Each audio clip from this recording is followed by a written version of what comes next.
of Israel would be lost sheep. Right. You know why they would be lost, Samuel and my sister? Because they go around in Gentile names, right. thinking they're black, British, right. Afro-Caribbean, Afro-American, Jamaican, Trinidadian.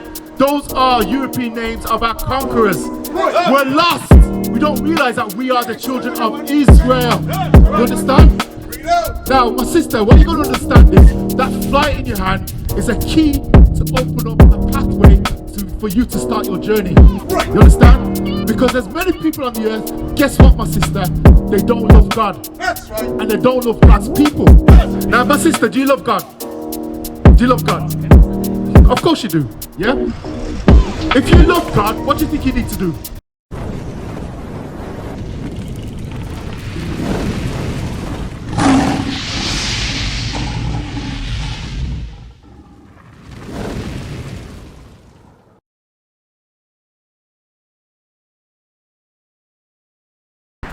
Now watch this. Watch this. Give me 1 Samuel chapter 15, since your name Samuel, and verse 22. Watch this. It's 1 Samuel 15, 22. Let me hear that. Rebellion. Yeah, read this. Now, there's a prophet in the Bible called Samuel, a mighty prophet, and you just happen to have his name. Listen to what the prophet Samuel says. Read. So was Moses. But we're reading about Samuel right now. All right, here we go. This is the book of 1 Samuel chapter 15 and verse 22. Bring it out. And Samuel said, how the Lord has great delight in burnt offering and sacrifices as in obeying the voice of the Lord. Behold, to obey is better than sacrifice, and to hearken than the fat of rams. So you know what that's saying, what Samuel's saying? God would prefer his children to be obedient rather than make mistakes and then have to go and atone for animal sacrifices. So, you understand, Samuel, that we must be obedient to God. You understand? So how do we show that we're obedient? All right, how do we show that we're obedient to God? Obedience to God? Watch this now. Well, my gift is this. How do you show obedience? You're gonna call me Kanye again? That's how Jesus works. All right, no, Samuel. You know what? Samuel, rest with me. They prayed for me and told me I was going to be paralyzed. I'm walking. Now, Samuel, watch this. That's good that you're walking. No, Now, what you need to do now is hear the word of God. Because the entrance of the word gives us life. I was walking down the road and I heard it. So that's good. So you heard a word behind you saying, come and hear this. Now watch this now. Give me for Samuel. We want to show Samuel that Christ is here for you and not for everybody. Give me Matthew chapter 15 verse 24. This is the good news, Samuel. We're in the New Testament, we're reading from the book of Matthew, the 15th chapter. This is the book of Matthew chapter 15 verse 24. My sister as well, this is for you as well. This is good news. This is who Jesus Christ, the black Messiah, came on the earth for. Read. But he answered and said, I am not sent but unto the lost sheep of the house of Israel. So the house of Israel would be lost sheep. You know why they would be lost, Samuel and my sister? Because they go around in Gentile names, thinking they're black, British, Afro-Caribbean, Afro-American, Jamaican, Trinidadian. Those are European names of our conquerors. We're lost. We don't realize that we are the children of Israel. You understand? So, Christ was from the tribe of Judah, and he was sent for the lost sheep of the house of Israel. You understand, my sister? Where's your father from? Where's your dad from? From the continent. Which part of the continent? Uganda. All right. Danieri Basamula Ekere Mwanga II Mukasa, Ugandan traditional ruler who fought colonialism. Danieri Basamula Ekere Mwanga II Mukasa was the traditional ruler or Kabaka of the Kingdom of Buganda in the present-day Uganda. His reign lasted from 1884 to 1888 and then from 1889 to 1897. He fought against colonialism, beginning with one of their major tools of penetration into African societies, which is religion. Mwanga too resisted Christianity, and even when he saw he couldn't succeed, he became a convert but didn't stop fighting to retain sovereignty of his kingdom. He was born around 1868 at Nakawa. In any case, the missionaries had the backing of European colonial powers who were nursing plans to take over the region. We are the ones that are refusing to let God's people go. We are the ones that are refusing to acknowledge our nation may end up facing exactly what the Egyptians faced when they refused to let God's people go. So your people were what? Enslaved by the Europeans? Colonized by the Europeans? Yeah, so we got a common ancestry of either colonization or slavery. You understand? Now give me Leviticus chapter 26 and verse 17. Now, my sister, what you're going to understand is that flight in your hand is a key to open up a pathway for you to start your journey. Right. You understand?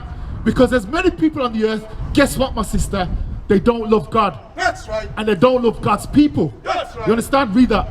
This is the book of Leviticus chapter 26 and 17. And I will set my face against you, and yet shall be slain before your enemies. They that hate you shall reign over you, and ye shall flee when none pursueth you. You see that? So it's prophesied that God's people will be hated, and they that what? Read that part again. They that. And ye shall flee when none pursueth you. Read from top again. Verse 17. And I will set my face against you, and ye shall flee, and ye shall be slain before your enemies. So we will be slain before our enemies. Our enemies of what? Is slavery. When they took us from the west coast of Africa, from the inlands to the coastline, right? We were taken on ships and taken where? To the four corners of the face of the earth. The children of Israel will be scattered everywhere. You understand? And their names will be changed. So we'll be identified by what? European names like what? American blacks, West Indies, Haitians, Puerto Ricans, Cubans, Dominicans, so on and so forth. Those are the European names that the Belgium, what? The Dutch, the French, Russia, England, America. When they took us on slave ships, when we come off those slave ships, guess what? They changed our names and branded us. You understand? And they gave us names like what? Jefferson, Thompson, Smith, because that was the slave master's name. You understand? We would no longer go by our Hebrew names. You understand? So we've been stripped of our heritage, our culture, and who we are as a people. But we're here on the streets to wake up our people and the lost sheep of the house of Israel. You're not black, my sister. You're of a royal descendants of the house of Israel. You understand? Now, drop that. Go to Deuteronomy chapter 25. Let me show you the contract that we, the children of Israel, made with God. 28 and verse 1. The outline is in that flyer there. Like I said, it's a key to open up a pathway to you to start your journey. Read this. This is the book of Deuteronomy chapter 28 and verse 1. And it shall come to pass, if thou shalt hearken diligently unto the voice of the Lord thy God, to observe and to do all his commandments, which I command thee this day, that the Lord thy God will set thee on high above all nations of the earth. So that's the part of the contract that would benefit the children of Israel if we were obedient. My brother, my sister, we as the Israelites, direct from God to his people. If you keep my commandments, I will bless you and set you on high, and a whole list of blessings will come upon you. But the default position of breaking that contract is this, verse 15. Verse 15. But it shall come to pass, if thou wilt not hearken unto the voice of the Lord thy God, to observe to do all his commandments and his statutes, which I command thee this day, that all these curses shall come upon thee and overtake thee. So tell them what verse that is. This is the book of Deuteronomy chapter 15, chapter 28, verse 15. So from 15 down is a list of all the curses. Let's see some of the curses. Verse 32. Verse 32. Thy sons and thy daughter shall be given unto another people, and thy eyes shall look and fail with longing for them all the day long, and there shall be no might in thine hand. So, our people, the children of Israel, their sons and daughters will be taken from them. Guess what? From the landmass of Africa, because Israel is in Africa. And then when we went onto these slave ships, we would have no power to get our sons and daughters back. That's So right. whether we're taken from Sierra Leone, Uganda, Right. you understand? Timbuktu, whether it's from Uganda, yeah, on all those places, right? Yeah. When we come off those slave ships, this is what was prophesied would happen. Read verse 68. This is another curse. Read Read. out. 68. Verse 68. And the Lord shall bring thee into Egypt again with ships. So God has just delivered the children of Israel. He's opened up the Red Sea. He's let them come through, and he's given them this contract now. If you break my commandments, I'm going to redo what? Read verse 68 again. And the Lord shall bring thee into Egypt again with ships. Meaning he's going to bring the children of Israel back into slavery again with ships. That's You right. understand? This didn't happen to the Russians. Right. It didn't happen to the Englishman. Right. It didn't happen to the Irish. It didn't happen to the Frenchman. Right. It happened to the children of Israel, which is what? Us. That's Read. right. When we come off those slave ships, the Bible documents this. Read. And by the way whereof I spake unto thee, thou shalt see it no more again. So when the Lord used to speak to us in Jerusalem at the temple, we wouldn't hear the voice of God no more. Read on. And there ye shall be sold unto your enemies. And there, meaning when these slave ships docked, stand back a bit, wherever these slave ships docked, whether it's South America, Central America, North America, the Caribbean, so on and so forth, wherever those slave ships docked, read again. Thou shalt see it no more, and there ye shall be sold unto your enemies for bondmen and bondwomen. Slave man and slave woman. You understand? Now, do you think that the slave masters are going to let us keep our names? They're not, are they? Because now, centuries later, we think we're what? We're just black British. That's what they classify us. You understand? But that's not who we are. Bring it out. We are God's chosen people. That's right. You understand? Now, my sister, do you have any questions? Do you have any questions? No. So you understand the history of our people going through slavery is documented in the Bible. Right. And the reason for us going into captivity or being colonized is because our forefathers broke the commandments. You understand? And guess what? Our people are still breaking the commandments today. Right. Yeah? Now, my sister, do you love God? Do you love God? Of course you do. Yeah? Now, listen. Our brother, you see these men out here, your brothers, we're out here out of love. Because we could have been doing other things. Just hold on, just bear with me a second. Just bear. What's your name? Joe. Joe, be patient, yeah? I'm just dealing with my sister. We'll come back to you, all right? I'll be with you in a moment. Now, my sister, you say you love God. Yep. You say you love God.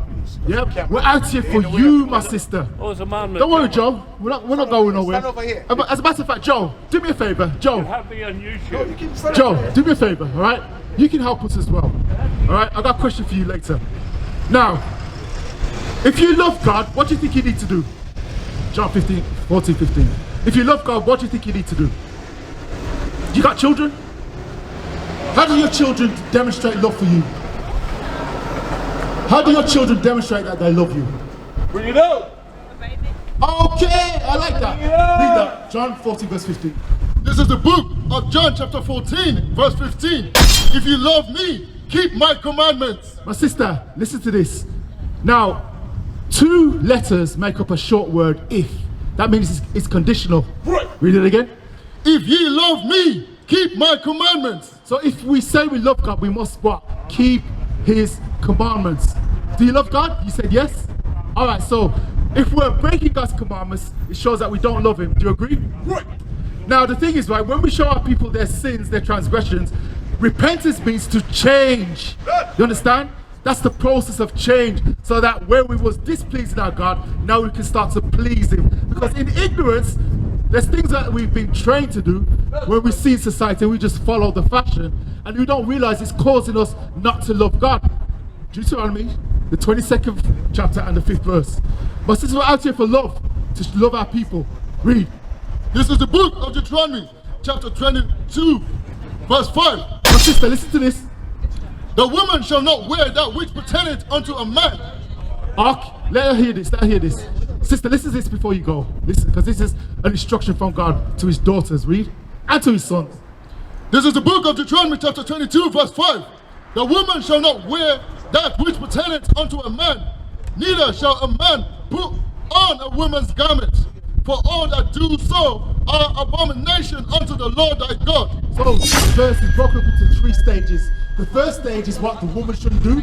The second stage is what the man shouldn't do. And the last stage is if we go against those, it's an abomination unto the Lord thy God. So God doesn't want his sons and daughters to be abomination. You understand? Now, you don't want to be abomination to God because you love God, yeah? Let's read it again from my sister. Read. This is the book of Deuteronomy chapter 22 and verse 5. The woman shall not wear that which pertaineth unto a man, neither shall a man put on a woman's garment.